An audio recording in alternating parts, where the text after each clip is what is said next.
Assalamualaikum warahmatullahi wabarakatuh. Bagaimana kabar kalian hari ini anak-anak? Mudah-mudahan selalu dalam keadaan sehat walafiat.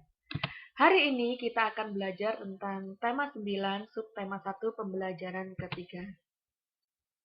Di mana dalam pembelajaran ini kita mempunyai tujuan yang harus dicapai, yaitu yang pertama, dengan melakukan wawancara, kamu dapat mengetahui kondisi lingkungan sekitar tempat tinggalmu dengan penuh kepedulian. Yang kedua, dengan membaca dan mengamati gambar, kamu dapat mengidentifikasi berbagai sumber energi yang ada di sekitarmu dengan penuh tanggung jawab. Hari ini kita akan belajar dua muatan, yaitu bahasa Indonesia dan ilmu pengetahuan alam atau IPA. Kita beranjak ke pembelajaran pertama ya. Kita belajar tentang bahasa Indonesia. Di pembelajaran kali ini kita akan membahas tentang wawancara, di mana wawancara sebelumnya sudah pernah kita pelajari. Apa sih wawancara itu? Wawancara adalah kegiatan tanya jawab antara penanya dan narasumber.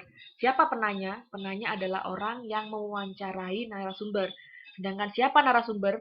Narasumber adalah orang yang akan memberikan informasi tentang apa yang kita wawancarai.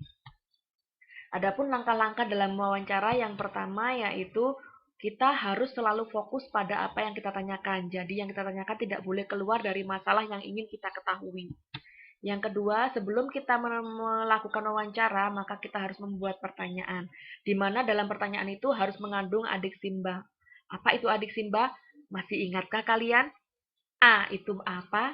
D itu di mana? K itu kenapa? C itu siapa? M itu mengapa? Dan B itu bagaimana? Jadi dalam membuat pertanyaan harus mengandung adik simba. Yang ketiga, kita menemukan narasumber yang sesuai dengan informasi apa yang akan kita dapatkan. Yang selanjutnya, kita baru melakukan wawancara. Di dalam wawancara itu kita harus mencatat hal-hal penting yang ada dalam wawancara karena kita tidak mungkin akan mencatat semua jawaban dari narasumber, maka kita harus mencatat hal-hal penting saja yang bisa mengingatkan kita kepada jawaban narasumber.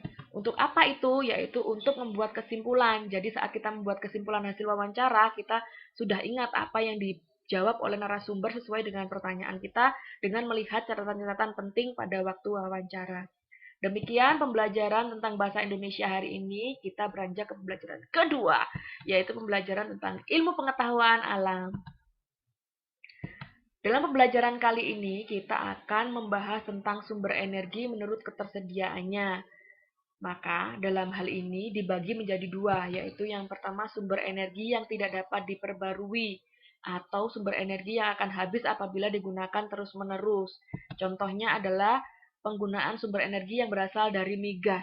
Apa itu migas? Migas adalah minyak bumi dan gas alam. Dan yang kedua yaitu sumber energi yang dapat diperbarui, yaitu sumber energi yang tidak akan habis apabila digunakan secara terus-menerus dan dalam waktu lama. Tapi ingat, dalam penggunaannya kita harus selalu bijak. Contohnya yaitu air dan matahari. Dan yang akan kita fokuskan pembelajaran kali ini yaitu tentang pemanfaatan energi matahari. Matahari tentunya kamu tahu bahwa matahari adalah sumber energi yang paling banyak digunakan oleh seluruh makhluk hidup yang ada di dunia, yaitu manusia, hewan, dan tumbuhan. Dan manfaatnya yang pertama yaitu untuk membantu proses fotosintesis. Siapa yang melakukan fotosintesis?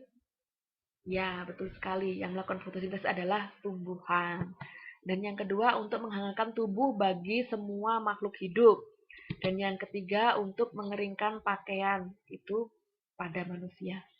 Jadi sekarang coba kalian cari sebanyak-banyaknya manfaat dari energi matahari yang baik bagi manusia maupun bagi makhluk hidup lainnya.